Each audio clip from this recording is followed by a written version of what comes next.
Jesus querido, nós te agradecemos, Mestre amado, pela oportunidade de aqui estarmos na condição em que estamos, no momento em que, pequeninos corações que somos, nos dirigimos ao teu augusto e soberanamente bom, para que possamos continuar a receber, e nisso confiamos, as tuas bênçãos, as tuas energias, a multiplicação de recursos por sobre nós, por sobre o nosso querido Instituto de Cultura Espírita do Brasil, por sobre os mentores desta casa querida, representados por Deolindo Amorim e por Jorge Andréa. Nós te pedimos, Jesus, bênçãos especiais por todos os que enfrentam provas e expiações no momento, no planeta que tu diriges, Mestre amado. Permite que o manto de Maria se distenda por sobre todos nós, em nossos projetos no bem, em nossos esforços e em nossos desafios. Rogamos-te, portanto, ao te agradecermos essas bênçãos que já dispensas por sobre nós, mas ainda te pedimos uma bênção e um envolvimento especiais por sobre o nosso querido irmão e companheiro Moacir Costa de Araújo Lima, que vem hoje, mais uma vez, partilhar conosco da alegria de estudarmos a tua mensagem e a codificação no desdobramento da tua mensagem, que nos legou o nosso querido codificador Allan Kardec. Guarda-nos na tua alegria, Mestre, alegria do teu Evangelho, na tua paz e na tua luz, e que possamos ter um encontro de fraternidade, de estudo, de conhecimento e de paz. Fica conosco, hoje e sempre, que assim seja, sob a graça de nosso Pai.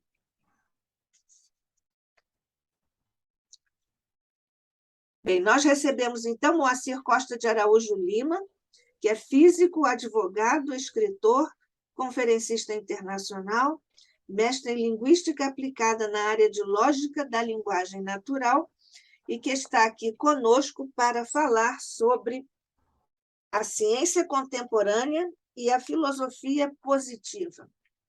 Peço que todos que tenham perguntas coloquem no chat para nós agilizarmos e controlarmos o tempo do nosso querido companheiro que vai precisar sair gravado no horário.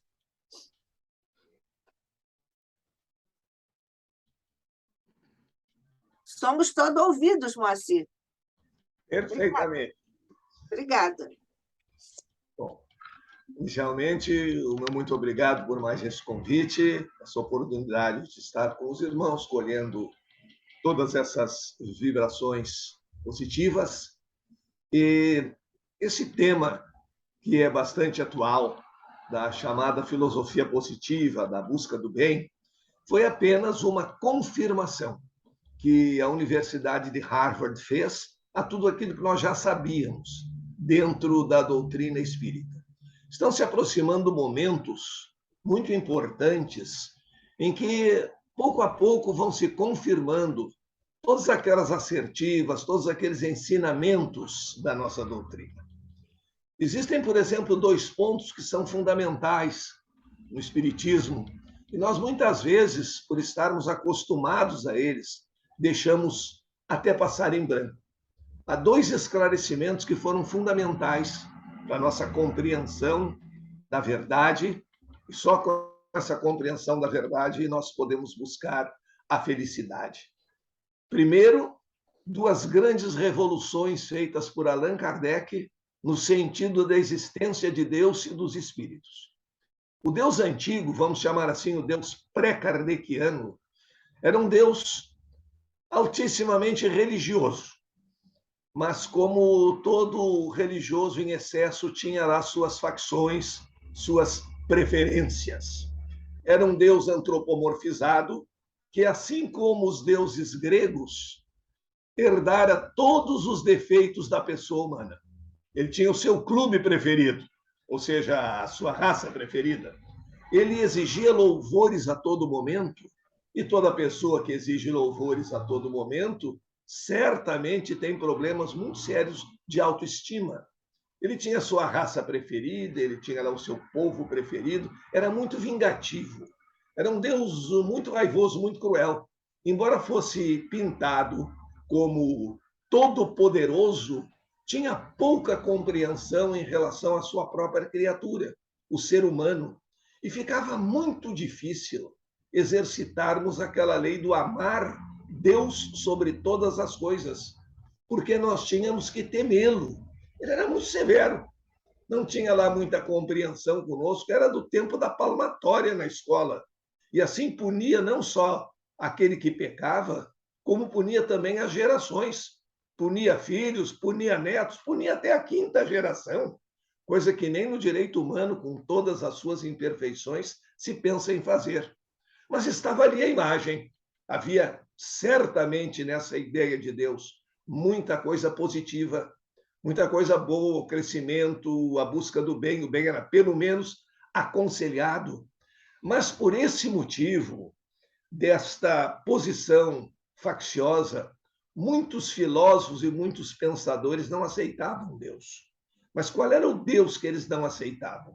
Eles não aceitavam aquele Deus parcial, aquele Deus que criou vida só no planeta Terra, o resto do universo, galáxias que nem se compreendia na época, mistérios, quasars, buracos negros. Isso não se tomava conhecimento, as estrelinhas estavam aí só para que a gente desse uma olhada de noite, quando não havia muita nuvem, porque quando havia também era impossível olhar.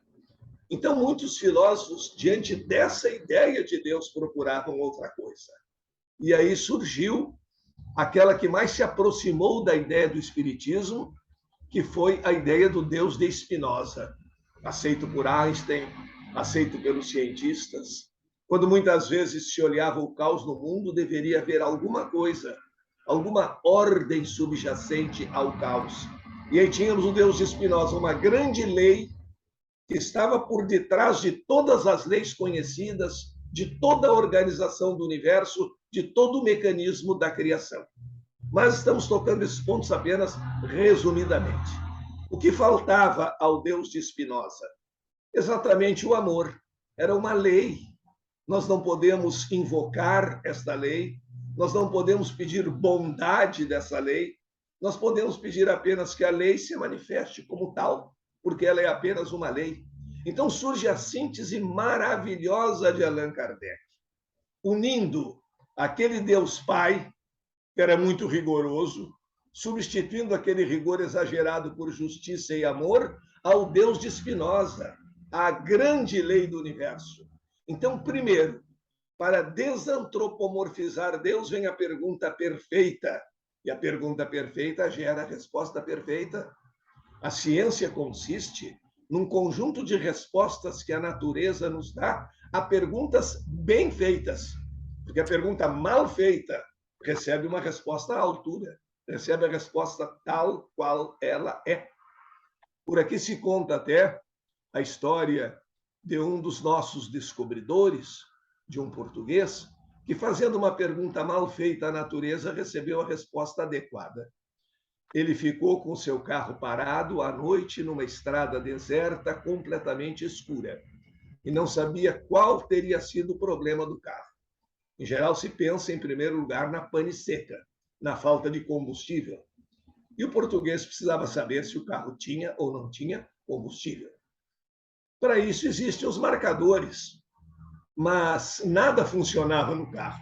Então era impossível a resposta já pelo planejamento adequado, que seria o ponteiro ou o sinal luminoso que marca o combustível. Não podendo fazer isso, e sabendo que só o carro podia responder a pergunta se o carro tinha ou não combustível, ele teve a sua grande ideia.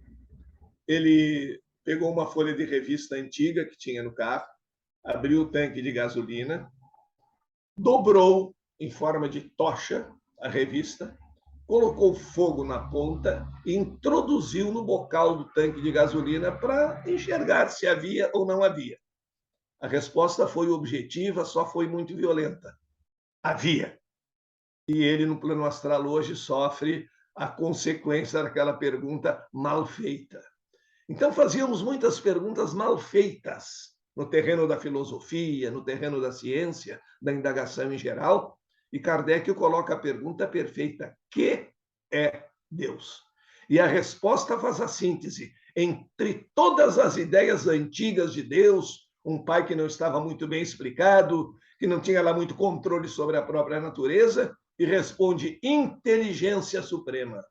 Isto quer dizer uma síntese maravilhosa, ao mesmo tempo lei e sensibilidade, ao mesmo tempo conhecimento e sentimento, ao mesmo tempo razão e fé, ao mesmo tempo ciência e amor, que é absolutamente indispensável. Porque um Deus tribal não ama todo mundo. Uma inteligência suprema, sensível, universal, ama todo mundo. Não sabemos, inclusive, de que maneira somos pequenos, mas sabemos que Deus nos ama. E se não nos amasse, por que nos teria criado?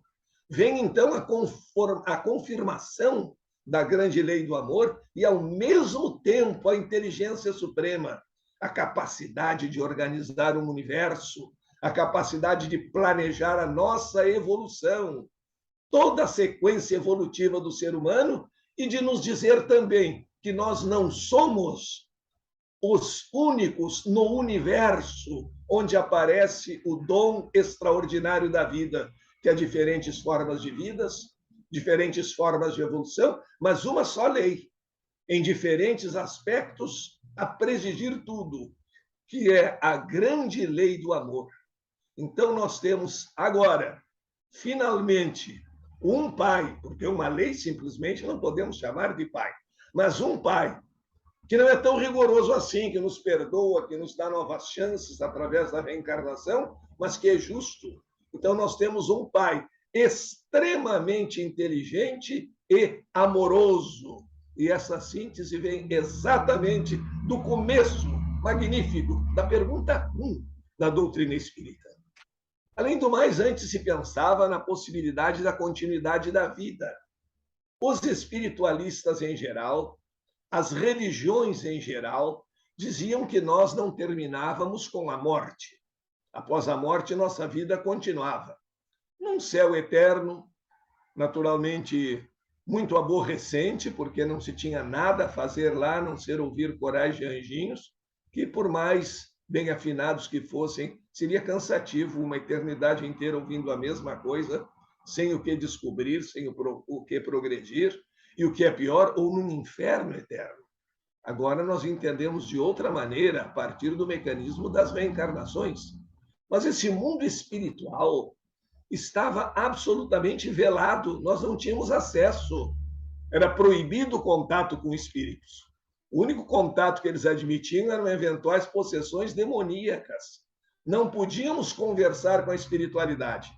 Então, os nossos amigos morriam no vocabulário antigo, desencarnavam no nosso vocabulário mais aperfeiçoado, iam para algum lugar que nós não sabíamos muito bem qual era e nunca mais nos davam notícia. Estava absolutamente proibido o contato. Pelo menos essa proibição, em seu bojo, demonstra que o contato existe, porque ninguém proíbe aquilo que não acontece, ninguém proíbe aquilo que não existe. Mas era um mistério absoluto. E com a revelação da doutrina espírita, o que aconteceu? Os espíritos estão aqui entre nós a todo momento, o contato é perfeitamente proibido, e ao invés de proibir, o Livro dos Médiuns ensina os mecanismos eficazes para que mantenhamos um eficiente contato com a pátria da espiritualidade. Então, temos um Pai de amor em quem podemos confiar, a quem podemos recorrer e temos a certeza porque os chamados mortos continuam a se comunicar conosco de que a vida continua na pátria da espiritualidade. Esses dois pontos mudaram completamente o conceito do ser humano sobre vida, morte, espiritualidade. O conceito de um Deus, inteligência suprema e também Pai amoroso, e o conceito do Espírito que continua, que se comunica conosco, quando na erraticidade, e que volta para resgate, para nova aprendizagem, para novas experiências, para enfrentar novos desafios no mecanismo das vidas sucessivas. Essa certeza de um pai inteligente no comando em quem podemos confiar e de que a nossa vida, não estamos aqui pela primeira vez, nem será pela última, continua. E a evolução não é um acidente de percurso, e sim uma lei universal, porque essa inteligência suprema também incorpora a grande lei de Spinoza. Essa certeza só tem que nos tornar esperançosos, felizes, porque portadores daquela fé raciocinada, também definida por Kardec, a que pode enfrentar a razão face a face em todas as épocas do progresso, da evolução, do conhecimento humano. Isso naturalmente nos leva, por termos essa compreensão mais avançada, a uma certeza de que também existe a felicidade, nas suas limitações, características do plano em que nos encontramos, mas existe. E a ciência, pouco a pouco, foi tomando conhecimento dessa existência da felicidade. E, nesse sentido, surgiu em Harvard, em 1998, a chamada psicologia positiva. A psicologia positiva nasceu de uma observação muito interessante dos pesquisadores de Harvard. Eles verificaram que a cada 18 casos estudados em psicologia, 17 tratavam de coisas negativas, um só tratava de coisa positiva. 17 tratavam de doenças, de disfunções, de desequilíbrios mentais, de problemas inconscientes ou conscientes, de traumas, de neuroses, de psicoses, e um só tratava de alguma coisa de felicidade, de acerto, de evolução do ser humano. Então lançaram a chamada psicologia positiva, hoje pregada nas empresas por pessoas que fazem esse tipo de conferência, de aula, de encontro, para mostrar que é possível que as pessoas busquem a felicidade, e isso está no âmbito da própria filosofia positiva.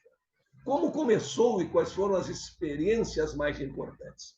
Foi demonstrado que as pessoas que têm alguma espiritualidade em si mesmas, que têm algum contato com a felicidade, que são pessoas de bom ânimo, que têm esperança na vida e nas suas realizações, têm muito mais possibilidade de alcançarem o sucesso do que as pessoas pessimistas.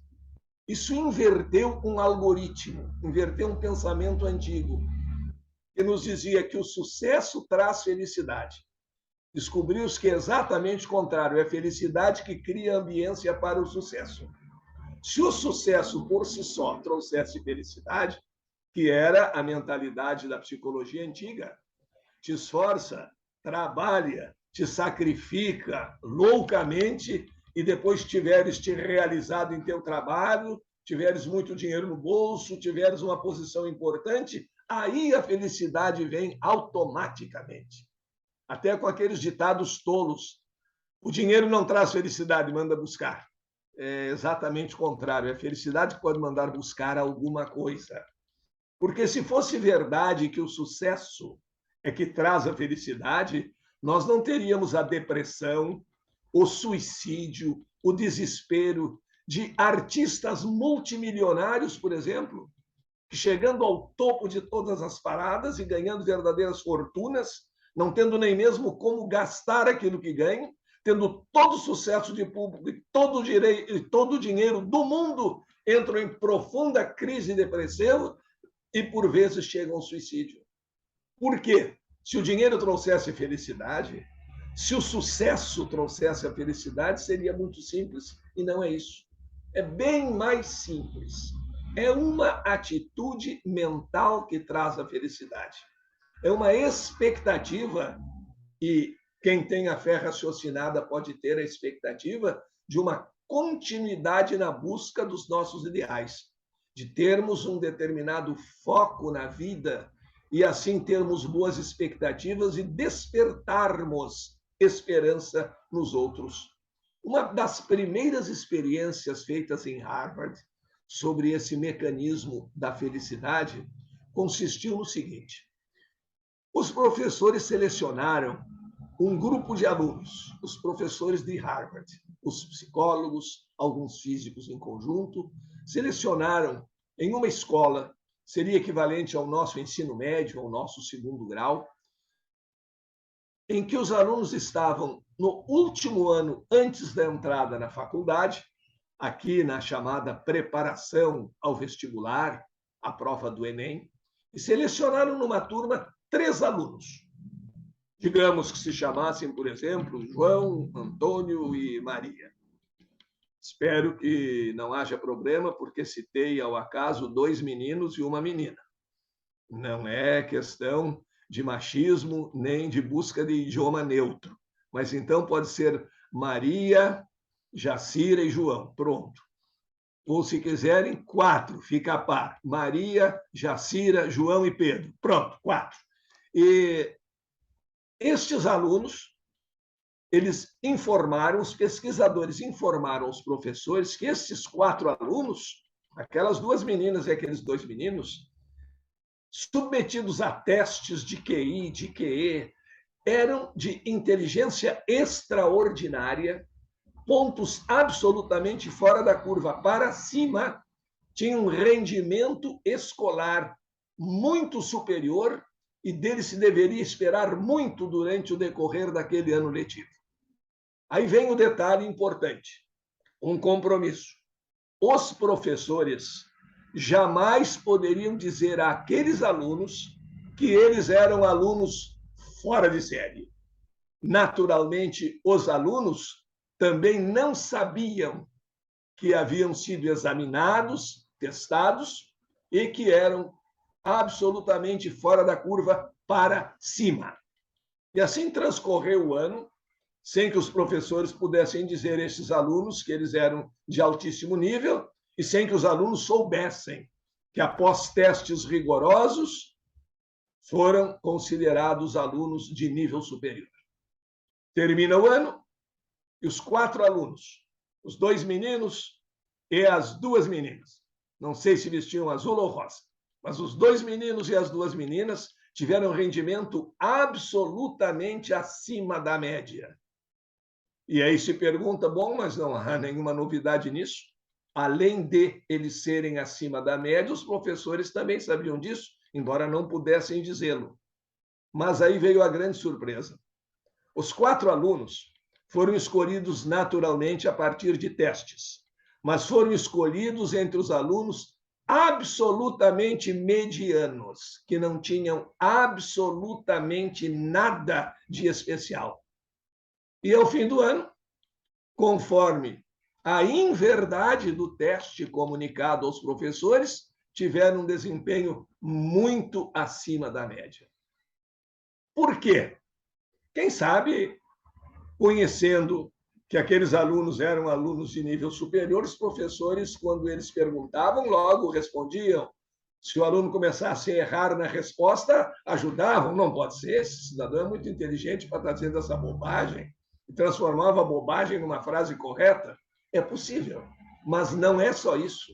Além disso, existe aquela aura. Hoje nós sabemos que o pensamento é uma forma de energia. Aquela expectativa positiva, e aquela expectativa positiva, aquele olhar positivo que também se transmite, aquele modo de falar com a pessoa que também transmite as nossas emoções, terminou fazendo com que aqueles alunos atingissem rendimento acima da média. Qual é a grande lição disso tudo? A nossa responsabilidade com a expectativa que temos em relação a nossos amigos, a nossos alunos, a nossos filhos, de modo especial aquelas pessoas que de alguma coisa dependem de nós e convivem conosco. Por isso, no início da física quântica, houve uma descoberta muito importante em relação ao comportamento das partículas. E os físicos hoje nos dizem: a expectativa do fato cria o fato.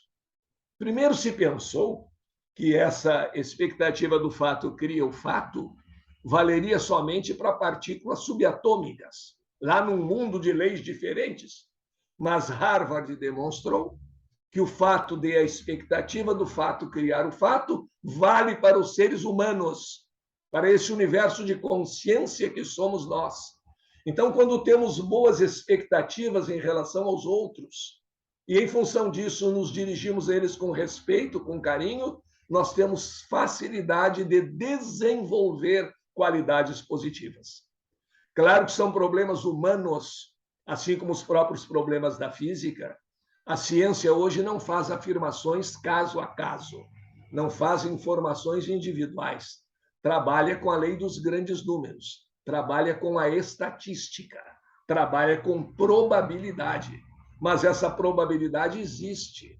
Então, é muito mais provável que desenvolvamos qualidades positivas naqueles alunos em relação aos quais temos boas expectativas do que em relação àqueles em relação aos quais não temos expectativas algumas. Ou simplesmente entramos na sala, despejamos um conteúdo e vamos embora. Esse fato, criado pela expectativa, se torna muito importante ter a comprovação científica, porque ele é muito amplo. Ele vai lá do mundo subatômico, vai lá das partículas subatômicas até o ser humano. Isso nos leva a pensar, se a expectativa do fato cria o fato, se nossa consciência é capaz de criar ambientes propícios à manifestação de um tipo ou de outro de realidade, nos faz pensar em algo. Se o nosso pensamento, a nossa expectativa tem influência desde o mundo subatômico até o ser humano, como nós explicamos isso? Como a consciência pode se comunicar, pode levar influência, energia ao mundo subatômico? Ao ser humano poderemos dizer, bom, são elementos de mesma natureza, é possível um contato, é possível uma interface. Mas se nós vamos às partículas subatômicas, como explicar isso? E nos lembramos outra grande constatação do Espiritismo. A consciência se desenvolve do átomo ao arcanjo. E só porque existe um grau de consciência do átomo ao arcanjo, a consciência humana pode ter influência nas partículas subatômicas. Isso tudo se desenvolveu a partir da criação da chamada psicologia positiva. Os psicólogos fizeram várias descobertas nesse sentido. Se nós fazemos, por exemplo, o estudo de uma turma de alunos e traçamos uma curva de aprendizagem, nós teremos uma concentração na média daquela curva, teremos pontos acima da curva, às vezes não muitos, e teremos pontos abaixo da curva, às vezes não muitos, às vezes muitos, dependendo do grupo que está colocado ali. Muito bem.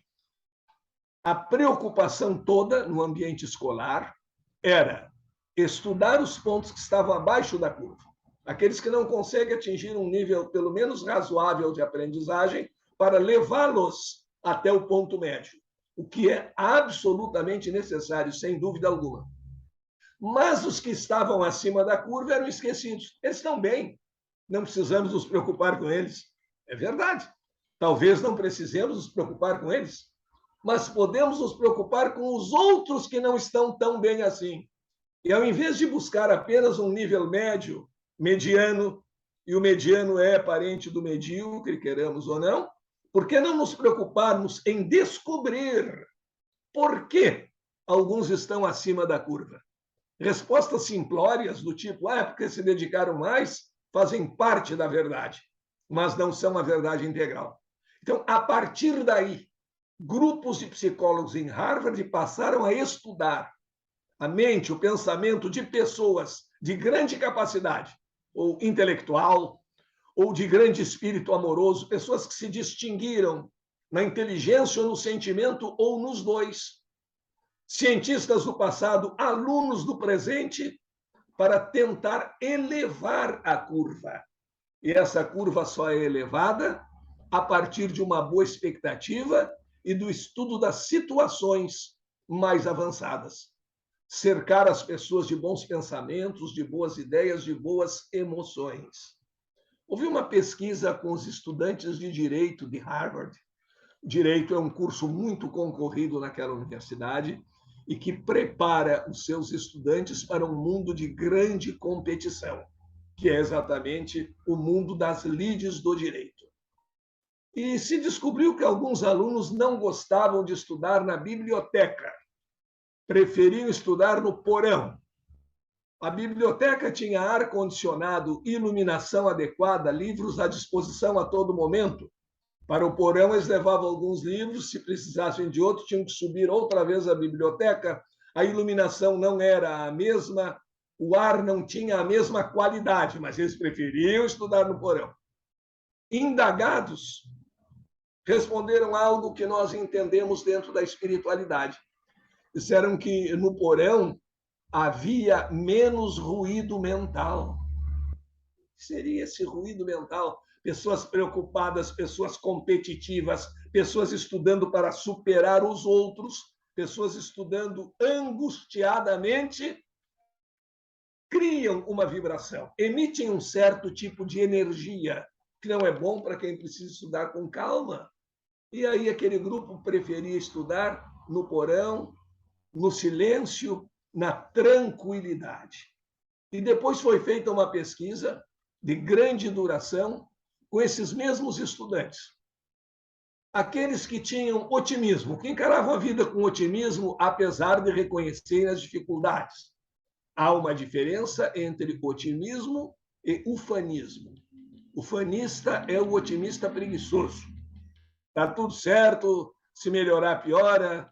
É o Pangloss do Voltaire no Cândido, o otimista. E por achar que tudo está ótimo, que não precisa fazer nada, ele não faz nada. Ele é preguiçoso, como o pessimista. Aliás, o ufanista e o pessimista se tocam como todos os extremos. O ufanista não faz nada porque acha que não precisa. E o pessimista nada faz porque acredita que não adianta. Então se tocam num nada fazer. Logo, esse estudo foi feito entre estudantes que tinham bom ânimo, que tinham, num determinado grau, felicidade. Este é o grande segredo, o grande atrator. O otimismo, o estar de bem com a vida, o saber ser feliz com coisas boas, com aquilo que se tem, dentro dos limites daquilo que nós temos. Um filósofo do Rio Grande do Sul, já falecido, chamado Huberto Roden, que conviveu com Einstein na universidade, sempre dizia que o pior escravo é o escravo daquilo que não tem. Ou seja, o invejoso, o ressentido. Eu sou escravo daquilo que eu não tenho, eu sou escravo daquilo que os outros têm. E ele diz algo muito interessante, que o grande segredo é possuir possuindo e não possuir possuído. Porque existem pessoas que são escravas dos seus bens. O personagem conhecido do Walt Disney, o tio Patinhas, o pato mais rico do mundo, multimilionário, extremamente infeliz, porque existe um outro pato, o Pão Duro McMoney, que tem tanto dinheiro quanto ele, e às vezes supera-o em 1 ou 2 centavos. E quando ele sabe que o rival tem 1 ou 2 centavos a mais do que ele, ao invés de gozar de toda a fortuna que ele tem, e na qual ele mergulha no seu cofre forte, ele fica angustiado, extremamente infeliz, porque o outro tem 5 centavos a mais do que ele. Essa é a pessoa que o Huberto Roden identificava como aquele que possui possuído. É o rico pobre, ele não usa para não gastar. Ele às vezes vive pobremente. Por que fazer uma boa viagem se isso vai me custar dinheiro? Mas eu tenho, está sobrando. Mas não sou eu quem mando na fortuna, é a fortuna que manda em mim. Então eu sou escravo daquilo que eu tenho, ao invés de utilizar as coisas como minha propriedade. Eu me torno propriedade das coisas que eu tenho. Eu possuo o possuído. Isto é ruim, mas pior ainda, pior do que ser escravo daquilo que tem, é ser escravo daquilo que não tem. Ah, se eu tivesse o jatinho do fulano, eu seria feliz.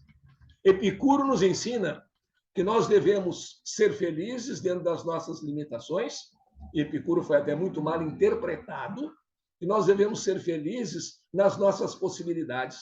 Então, não adianta querer beber o melhor vinho do mundo, porque quando eu abrir a garrafa daquele vinho que naquele momento é o melhor do mundo, ele já era o melhor do mundo. Alguém já fabricou um vinho melhor e vai aparecer alguém que diga: não, eu já bebi um melhor do que esse. Isso vai nos angustiar e vai fazer com que nós não aproveitemos aquele vinho maravilhoso que poderíamos beber naquele momento com muita felicidade. Este é o problema do possuir. Pior do que do possuir possuído é de ser escravo daquilo que não se possui. Então, para a pesquisa desta felicidade que traz as condições para o sucesso, foram investigados alunos, como eu estava dizendo, que não eram nem ufanistas nem pessimistas, mas normalmente felizes, contentes com seu curso, querendo aprender, corrigindo algumas coisas. Pesquisa feita 20 anos depois. Entre aqueles que cultivavam a felicidade, o sucesso havia chegado com muito mais eficiência. Claro que é um percentual, mas é um percentual altamente significativo. A diferença era de 90%. Maior grau da chamada realização, sentir realizado, sentir bem com a profissão, ou mesmo alguns tendo mudado de profissão e sentindo-se bem na outra, a felicidade trouxe o sucesso para aqueles que a cultivaram, com a devida moderação, pé no chão, naturalmente, sabendo que sempre temos muita coisa a aprender na vida. E assim nós começamos a aprender pela ciência, pela psicologia, o que já sabíamos pelo espiritismo, que as nossas vibrações atraem, que nós somos emissores e receptores de energia e que nós recebemos precisamente naquelas frequências em que estamos capazes de vibrar. O grande problema é que existem muitas pessoas que confundem amor com autoritarismo, que confundem o sentimento de amor com o sentimento de posse. E então, sem saber o que é o amor, só amam aquilo que podem dominar. Esse é o amor do senhor pelo escravo, não é amor. Se fosse amor, não haveria o escravo. O senhor não seria senhor daquele escravo. Este é o amor à moda antiga, daquelas pessoas que confundiam certidão de casamento com certificado de propriedade de semovente. Não. Amor é exatamente libertação. E muitas pessoas não sabem amar a vida e aí começam a cultivar, pelo medo de amar a vida, um enorme temor à morte. Muitas pessoas não sabem amar a vida porque não conseguem dominá-la. A vida é um amante cheio de surpresas. E não algo que nós possamos programar vírgula por vírgula, ponto por ponto. Nós podemos, em linhas mestras, nos preparar. Mas preparar não é mandar. E há pessoas que não amam devidamente a vida porque não podem mandar nela, porque querem ter a vida do outro, porque querem dizer que a grama do vizinho é mais bonita, sem lembrar e sem pesquisar por que ela é mais bonita, exatamente porque o vizinho lhe dedica mais cuidado, porque o vizinho é mais dedicado à sua plantação.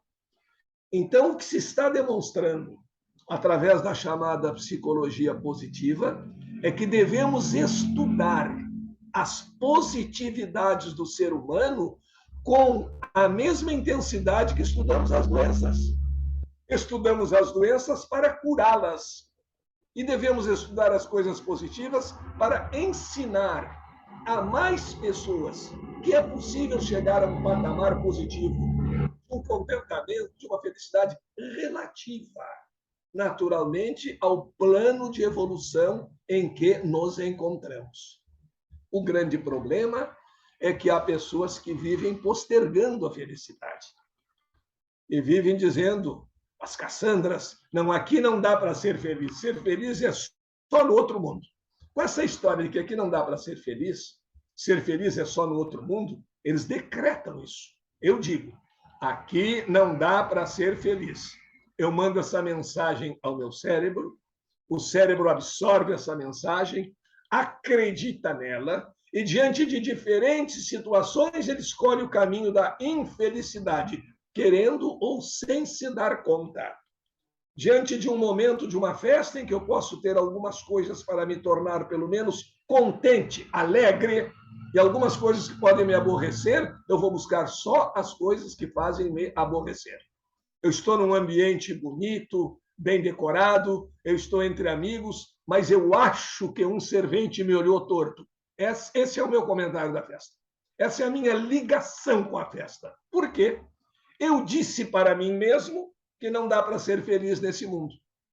E aí o grande equívoco: se eu não sou feliz nesse mundo, se eu nada faço para procurar a verdade, procurai a verdade e ela vos libertará. Se eu nada faço para trazer alegria àquelas pessoas que se aproximam de mim, um parênteses, como chamamos o evangelho? Boa nova, boa. E quando recebemos uma boa notícia, fazemos o quê? Vamos chorar no canto? Dizendo, que pena que eu recebi essa boa notícia. Amanhã deverá vir uma ruim. Não, nós vamos nos alegrar com a boa notícia. E é o que nós temos que fazer. Recebendo a boa nova, que é o evangelho. Daí porque a felicidade é que se torna um ponto atrator do sucesso, da nossa realização. E assim nós devemos buscar as coisas boas que existem na vida, sem ignorar as outras, mas buscando as coisas boas. Senão nós fazemos uma sabotagem contra nós mesmos. Quando vamos numa solenidade de formatura e vemos as pessoas recebendo o seu diploma, pensamos o quê? Coitados, agora vão sair do ambiente protetor da universidade e vão encarar a dura realidade da vida. Essa é a nossa expectativa. Isso não traz alegria para nós e nem traz qualquer tipo de conquista no sentido da espiritualidade. Não é assim que vamos para o astral superior, porque o astral superior reúne aqueles bons espíritos que querem trazer o bem, a felicidade, o ensinamento ao ser humano. E essa psicologia positiva, em plena concordância com o que sabemos da nossa doutrina, que é uma doutrina de felicidade, de conhecimento, de realização, e não de viver botando defeito nos outros e na vida e achar que tudo é castigo, que tudo é maldição, que o homem é infeliz, porque se assim pensarmos, assim nós vamos proceder e vamos realizar algumas sabotagens contra nós mesmos. Aquela ideia da falsa humildade. Jesus nos ensinou que devemos ser humildes. Não quer dizer humilhados. Porque, de outro lado, o Evangelho também nos adverte: aquele que me negar diante dos homens, também eu o negarei diante do Pai. Não podemos fugir da nossa responsabilidade de darmos conta de nossa situação espírita. Não é chegar em qualquer momento e começar sem nenhum motivo a falar sobre o espiritismo para quem não quer ouvir. Não. Respeitamos o livre-arbítrio. Mas questionados, devemos responder convenientemente. Esse negócio de espiritismo não é bobagem, essa bruxaria. Os caras acham que estão recebendo espírito aí. E a gente fica bem quietinho. Concorda com isso? Não. Temos que aprender a responder. Naturalmente, para isso não devemos escutar muito debate político, que nem debate é. Mas temos que aprender a responder discordando com harmonia, com amor, respeitando a opinião, mas colocando também a nossa opinião. Debatendo no modo ser, no modo que aceita a outra opinião, mas também traz a sua opinião, porque a verdade liberta. Ou devemos colocar a luz debaixo do alqueire? Por não devermos colocar a luz debaixo do alqueire, devemos dizer, com bom senso, sem desprezar ninguém, dizer a verdade. Senão nós vamos cair naquela falsa humildade que, como eu dizia, nos sabota. Eu não sei nada. Mas quem sou eu? Tão humilde. Isso pode não ser sincero. Todos nós conhecemos alguma coisa. Agora eu vou perguntar para a professora Nádia. Professora, doutora Nádia, a senhora tem algum conhecimento a respeito de literatura e da língua portuguesa? Não, eu nada sei. Está deixando de me ensinar. Está me negando ensinamento. Está sendo malvada comigo e está também praticando uma autossabotagem. E a razão é muito simples. Eu começo a dizer, não, eu nada sei, eu sou muito humilde, eu sou muito pequeno. Pode haver algum momento de dizermos isso, pode. mas não é todo. Se eu começar, não, eu nada sei. Não, eu sou um simples ignorante. E depois eu vou fazer um concurso. Na hora que eu faço o concurso, aí a sabotagem, aí o meu cérebro, tu nada sabes, tu és ignorante. Como é que tu pretendes passar num concurso como esse, que é muito difícil? Em cada 150 passa um, tu, ignorante, que nada sabes, muito simples, muito humilde, não sabes nada, e eu vou responder tudo errado. Eu não vou passar no concurso. A expectativa do fato cria o fato. Claro que nós não devemos fazer a situação oposta, vivermos a nos jactar de conhecimento, porque eu sou o melhor nisso. Não, as nossas qualidades nós deixamos que os outros vejam. Mas se nos convidam a uma missão para a qual precisamos ter algum conhecimento, alguma qualidade, nós não podemos nos recusar. Ah, mas tem gente melhor do que eu para fazer isso. Tem. Mas se eu estou sendo convidado e tenho condições, eu vou fazer. Porque quando eu digo tem gente melhor do que eu para fazer isso, eu estou sendo escravo do que eu não tenho. Eu estou sendo escravo do conhecimento do outro. Ah, porque o outro é melhor, eu não vou fazer nada. Eu tenho que fazer alguma coisa. Eu tenho que construir. E é a essa construção que a psicologia positiva nos tem chamado. É uma disciplina muito nova, surgiu só em 1998. Passamos 1998 anos da era cristã estudando desgraça. Finalmente resolvemos estudar felicidade. Demorou para isso entrar na universidade. Aí alguns perguntam, mas por que o espiritismo não é universalmente aceito? Por que na Europa o conhecimento de Allan Kardec não é tão divulgado? Mas esse povo levou 1998 anos depois de Cristo para aprender que pode ser feliz. Aprender o espírito demora mais. Não são coisas muito fáceis, muito simples. Além do que existe aquela pregação de que o homem é mau, que não podemos fazer nada aqui, que devemos postergar tudo. E a doutrina nos ensina que nós devemos procurar a verdade, porque a verdade nos liberta. E ensinar a verdade com compreensão, com carinho, é o maior ato de amor que nós podemos praticar. Um cego está à beira do abismo, pronto a dar o próximo passo, dizer-lhe a verdade. Dizer-lhe que está à beira do abismo é um ato de profundo amor, porque a caridade e o amor andam juntas, um é a materialização, um sentimento é a materialização do outro. E assim é que nós ensinamos. Ensinamos com humildade, não somos os donos da verdade. Ouvimos argumentações diferentes da nossa, mas dizemos a verdade. Ao ateu precisamos dizer o quê? Que o ateísmo, não por nós, mas pela filosofia, é considerado simplesmente uma crença. O ateu é um crente. Alguns, os mais furiosos, ficam muito tristes quando ouvem isso. Mas é uma crença. É uma crença no não existir. É uma crença no não ser. E há aqueles equilibrados que pensam corretamente e que falam até na espiritualidade, no outro sentido, como um elemento necessário dentro do seu próprio ateísmo. Mas há os ateus estilo Dawkins, os ateus raivosos. Esses são um paradoxo extraordinário. É risível, porque nota-se em todas as suas manifestações, em tudo aquilo que eles escrevem, que eles têm uma raiva danada de Deus. Em linguagem pantanesca, eles têm uma raiva, mas uma raiva terrível de Deus. O que é paradoxal, porque eles odeiam o que não existe. Como é que eu posso ter raiva de algo que não existe? Eles têm, porque no fundo eles acreditam. Como existe numa passagem muito interessante num livro de Deepak Chopra a respeito de Buda, quando o Buda está fazendo peregrinação e vai a diferentes mestres, e chega um mestre que pergunta a Buda e a seu grupo: já ensinaram vocês a procurar Deus?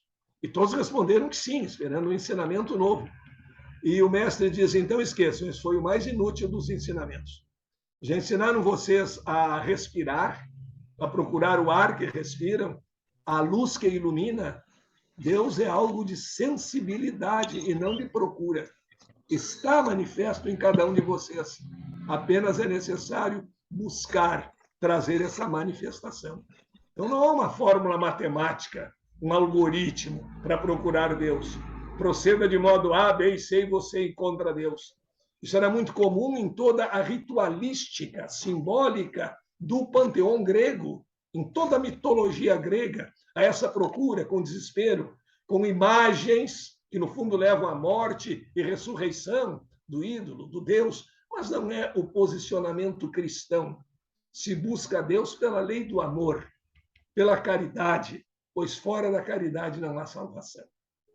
Eu deixo esses minutos agora, então, para algum questionamento, agradecendo mais uma vez o convite de vocês e liberei algumas agendas de manhã de aulas, então estou mais livre para poder conversar com os amigos. A lotação é mais de tarde e de noite. Agora recomeçam também, estão recomeçando as palestras presenciais, já a palestra em São Paulo em novembro, mas esse contato aí com esse grupo é preferencial, porque nós estamos falando para pessoas que sabem amar e estudar, ou seja, amai-vos e instruí-vos. E aí se pode ensinar e aprender ao mesmo tempo, um verdadeiro mecanismo de simbiose. Além do que eu aproveito todas essas energias positivas e saio fortalecido, porque a energia se transmite à distância, assim como o som, assim como a imagem, a energia também, e eu posso receber essas energias de amor, de amizade de todos vocês.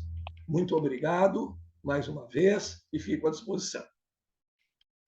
Muito obrigada, Moacir, mais uma vez, um estudo tão profundo e com a sua inacreditável capacidade didática, que você torna tudo tão simples. Você faz isso com a quântica, sempre faz isso com a ciência, que é uma área em que você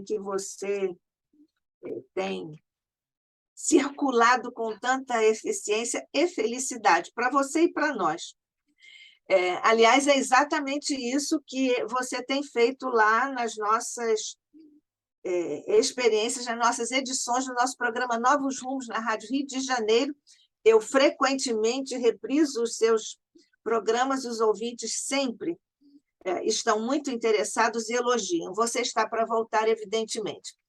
Eu fiz aqui algumas questões, viu? A Rosa agradeceu pela excelente palestra, o Hegel desejou bom dia, e eu não fui tão educada, eu fiz aqui algumas perguntas.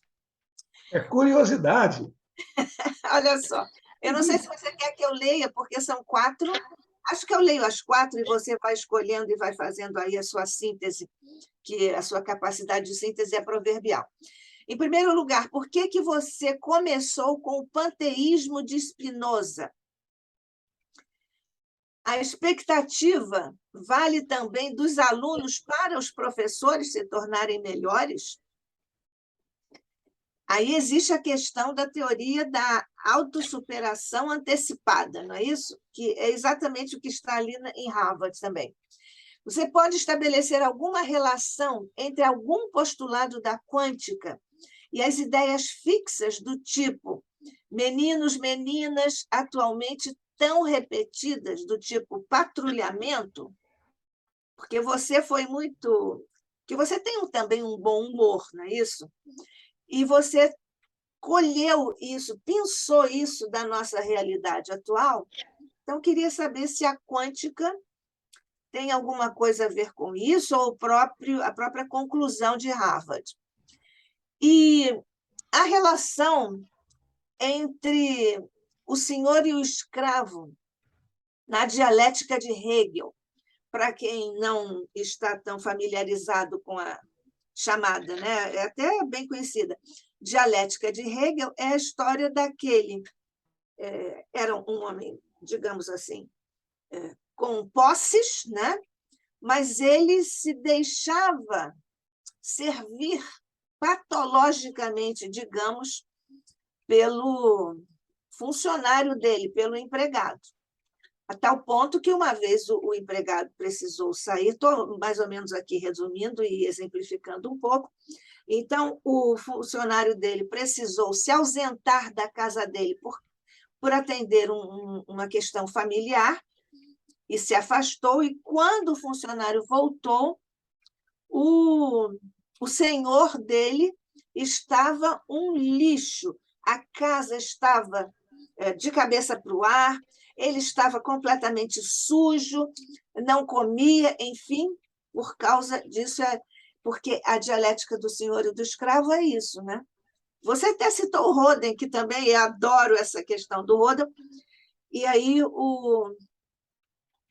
nós vimos que o senhor na relação não era o senhor social, era aquele que se fez indispensável ou que se tornou indispensável porque assim foi tratado e pensado pelo senhor. Uhum. Certo. Bom, primeiramente, quanto ao posicionamento de Spinoza, que Einstein, por exemplo, aceitava e muitos cientistas, é um posicionamento. Ele teve a vantagem de. Porque as religiões foram competentes no sentido de fé, de pregar sentimentos, mas foram absolutamente incompetentes em ciência, em compreender as leis científicas, proibindo os estudos de anatomia, proibindo a dissecação de cadáveres para fazer estudo, tudo mais. Então, o Spinoza mostra um Deus conhecedor, um Deus inteligência, que antes não se pensava, e que Kardec confirmou, aduzindo o aspecto amoroso que estava faltando. Então, foi uma síntese muito feliz entre uma inteligência competente para criar leis organizadoras de todo o cosmos, mas sem sensibilidade, e a ideia de um Deus Pai, a quem todos rezavam, tratando como Pai, e que, portanto, precisa ter uma componente fundamental de amor. E aí Kardec realiza exatamente essa síntese, como também elimina aquelas proibições. Não pode conversar com os mortos. Como não pode? Se não se comunicam, se não podem dar notícia, é possível até mesmo que não existam, que a vida tenha terminado. Aí foi essa síntese muito feliz. A ideia, posso te fazer um comentário aqui? A ideia oriental do Nirvana também poderia servir a esse teu ponto de partida? Poderia servir exatamente ao ponto de partida, com o detalhe enriquecido pela doutrina espírita, Claro. que aquela gota que sai do oceano, mas depois se desfaz no oceano, deixou de ser gota, perdeu a individualidade, que é muito interessante. O Espiritismo traz, ele faz essa síntese maravilhosa, ele nos dá individualidade, ele pega a sabedoria oriental, ele pega um pensamento de Spinoza, ele pega cânones das religiões antigas, sintetiza, filtra, tira tudo aquilo que seria parte de uma fé cega e nos dá esse conteúdo maravilhoso de inteligência e amor, juntando duas coisas que pareciam ser impossíveis. E em relação à expectativa, existe, sem dúvida, expectativa professor-aluno, aluno-professor. Se o aluno, de repente, ele fica muito desgostoso, ele passa a não gostar do professor, é uma coisa muito interessante. Se a gente fizer uma pesquisa com os alunos, quais são as matérias que tu mais gostas? E no outro dia perguntar quais foram os teus melhores professores, ou seja, aqueles professores dos quais, por algum motivo, ele mais gostou, são exatamente os professores das matérias que ele mais gosta. Porque essa empatia transmitiu, disse aquilo que eu queria ouvir, eu gosto dele, me tratou bem, ele tem boa expectativa em relação a mim. E essa expectativa é muito interessante.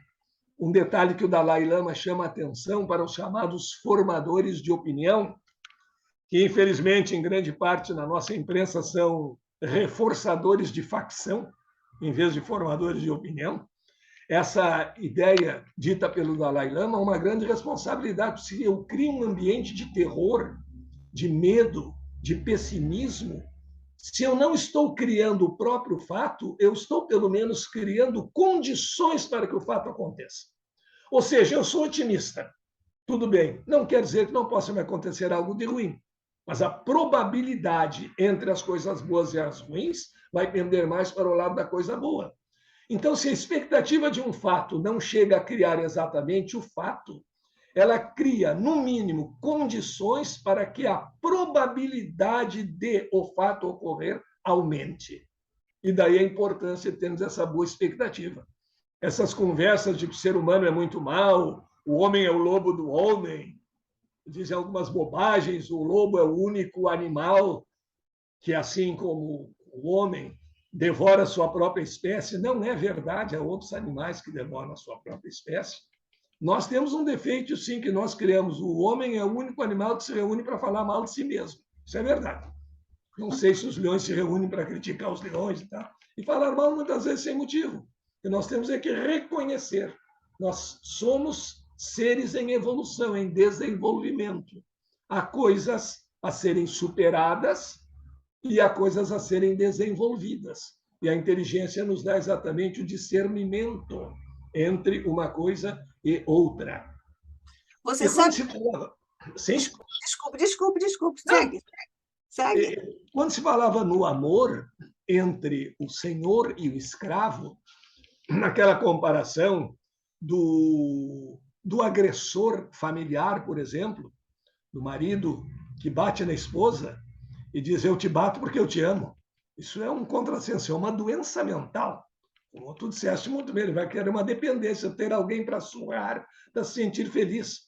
Pode ser também a esposa que bate no marido. Hoje elas treinam karatê, taekwondo, aikido, judô. Também pode ser o contrário. Temos também que proteger os maridos mais fracos fisicamente, que eventualmente apanham.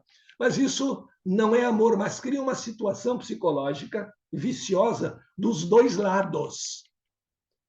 Quando se diz gosta de apanhar, não é uma verdade original, não é um gosto, mas é um vício que a pessoa pode adquirir por uma questão masoquista, por uma questão de doença mental que se criou talvez como uma forma de poder resistir àquela agressão. Eu não posso escapar da agressão. Quem sabe eu resolvo achar que isso é bom, mas é um simples vício, uma doença. O verdadeiro amor é o amor que liberta. Aquele amor bom. Vamos casar, mas eu vou dizer qual vai ser a tua profissão, quais são as tuas obrigações, quais são os teus horários. Por outro lado, nada. Não é um sentimento verdadeiro de amor. Sentimento de amor é um sentimento de amor que liberta. E o amor nas suas mais diversas formas, que nós não podemos também identificar um único caminho. Há uma única maneira de rezar? Não, existem várias maneiras de rezar. E se o amor busca a libertação do ser amado, se o amor vem da afinidade entre pessoas que vão construir algo juntos, que vão crescer juntos, ele é um amor que merece, sem dúvida, ser respeitado. Essa questão da heteronomia que você acaba de descrever e que funciona em todos os tipos de relação, inclusive na relação conjugal, parece que é no seio do pensamento oriental, tem uma coisa meio jocosa, mas diz assim, né? Bata diariamente na sua mulher. Você pode não saber porque está batendo, ela certamente saberá porque está apanhando. É uma forma jocosa, infeliz, preconceituosa, mas corre por aí, né? Eu estou sendo bem maldosa com você, porque estamos nos minutinhos finais, eu quero liberar você, mas não estou conseguindo, é meu vício, viu? É meu vício. Sobre a questão dos meninos e meninas, essa ideia que agora está tomando mais corpo, assim, como é que você estabeleceria aí alguma outra semelhança, enfim, com algum postulado quântico? Não, rigorosamente com o postulado quântico, não.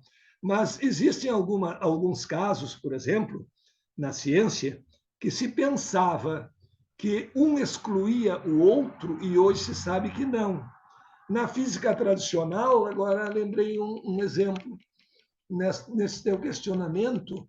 Na física tradicional era incompatível o comportamento de partícula e de onda. Ou era partícula ou era onda. E aí, quando se discutia a natureza do elétron, havia dois grupos furiosos. Uns que diziam que o elétron era partícula. E agora olha a conclusão final. E sendo partícula, não pode se manifestar como onda. E outro grupo dizia que o elétron era onda. E sendo onda, jamais poderia se manifestar como partícula. Essa fronteira, é que o elétron não respeitou. E passou a ser fruto de expectativas.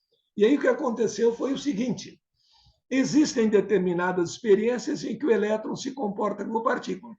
Cada vez que faziam uma experiência dessas, como movimentar um molinete num tubo de raios catódicos, o pessoal corpuscular batia palma, fazia desfiles e está aí, é partícula. Logo não é onda, esse logo aqui não estava certo. que aí em seguida aparecia uma experiência em que ele se comportava como onda, e aí era a festa do outro grupo. É onda, logo não pode ser partícula. Até que de Broglie disse, é algo que às vezes se comporta como partícula, às vezes se comporta como onda. O que é exatamente esse algo que? Não sabemos definir. E hoje se sabe que é algo que às vezes se comporta como partícula, às vezes se comporta como onda, e houve um enriquecimento. O que faz ele se comportar como partícula ou como onda? A consciência do observador. Mas o que é ele exatamente foge da nossa definição. Então, o que se acredita nesse sentido é que nós devemos ter uma abertura, e não um fechamento, como esse antes, para observar, entender, compreender as coisas novas que vão aparecendo no mundo. Agora, também existe uma diferença aos totalitaristas dos dois lados. Compreender não é aderir. Eu posso compreender determinadas escolhas, mas eu não sou obrigado a participar de uma delas. Eu tenho o direito de ter a minha escolha. E é isso, infelizmente, que nos debates de hoje, até da vacina, infelizmente politizados, não se entende. Ah, você tem que entender que A pode existir. Entendo que A pode existir. Então você tem que ser A, não pode ser B. Pode. Aí é a ditadura dos extremos. Isso. Bom, nós chegamos aqui, lamentavelmente, ao final, mas eu vou deixar aqui uma questão desafiadora, porque, do ponto de vista da ciência, não poderia haver dialética na ciência. Não é isso? A dialética é assim, uma coisa pode ser e pode também ser outra, né? Isso é o Hegel. Mas, então, com essa história da onda e da partícula, nós estamos no campo dialético, na ciência, o que é uma coisa espantosa, não é não? Que antes da quântica não poderia haver isso como uma ideia. E mesmo na lógica surgiu agora recentemente, a chamada ótica fuzzy, substituiu a lógica de conectivos de primeira ordem, que, em função de uma frase, nós chegamos a uma posição verdadeiro ou falso. Hoje, existem graus de possibilidade de verdadeiro e falso. Houve uma mudança nessa posição extrema, na chamada lógica fuzzy. Possibilidades de A e possibilidades de B. Aquele princípio do terceiro excluído não pode ser A e não A ao mesmo tempo no mesmo lugar. Está relativizado, exato. Não pode ser A e não A no mesmo tempo e no mesmo lugar, dependendo da consciência do observador e das condições de observação. Para as macropartículas, funciona. Eu não posso estar aqui e ali ao mesmo tempo. Pois é, mas de uma certa forma, eu estou aqui e ali ao mesmo tempo. E aí relativizou. Moacir, eu nunca pensei na vida que eu ia dizer isto para você. Está na hora de você ir embora. Pois é, mas é. Com dor no coração, mas atendendo a sua necessidade, que nós respeitamos e sempre desejamos o melhor para você.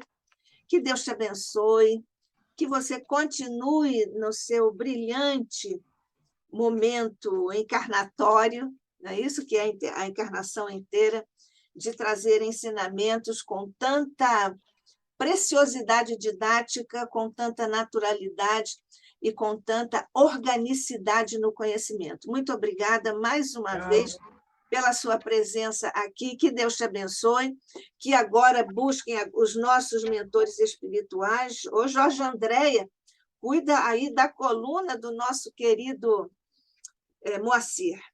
Então, vamos fazer uma prece para liberar você, Moacir, que Deus te abençoe.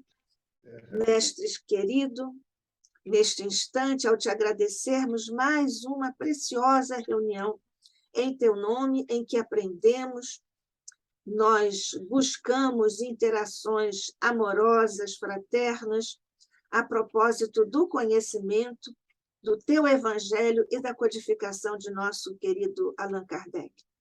Ilumina e protege, mestre, todos os nossos expositores aqui no ICEB, em particular hoje, com a presença, mais uma vez, a presença de nosso querido Moacir de Araújo Lima. Fica conosco, graças te damos, Abençoa, Jesus, todo o tratamento para o nosso irmão Moacir, também para o nosso irmão César Reis, e que a tua paz e a tua luz possam banhar nossas mentes e corações, como sempre. Assim seja, sob a graça de nosso Pai.